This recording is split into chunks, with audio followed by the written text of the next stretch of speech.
In this presentation, I will discuss how to manage employee relations in mid-sized tech company currently facing a noticeable decline in morale.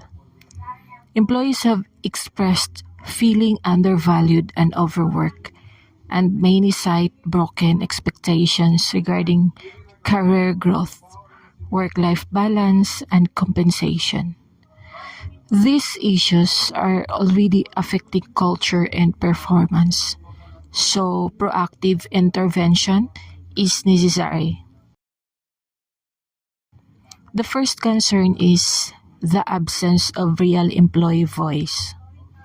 Staff feel that speaking up does not lead to change. Second, the psychological contract has been damaged. Employees believe that the organization did not honor unwritten expectations.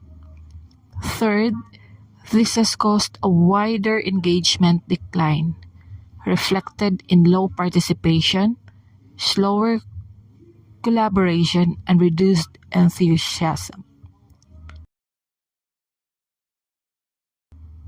To restore voice, I recommend regular town halls and structured feedback cycles so employees have predictable, safe spaces to speak.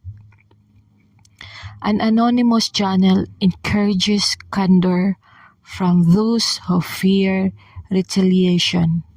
Employee-led committees, meanwhile, shift voice from consultation to shared decision participation. The psychological contract is rebuilt by delivering on commitments or clearly communicating when delivery is not yet possible. Silence often creates distrust, even when constraints exist. Openly explaining delays sustains credibility better than unaddressed expectation.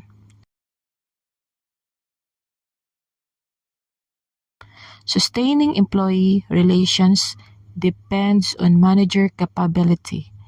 Leaders must be trained to listen actively, resolve conflict constructively, and use empathy in decision making.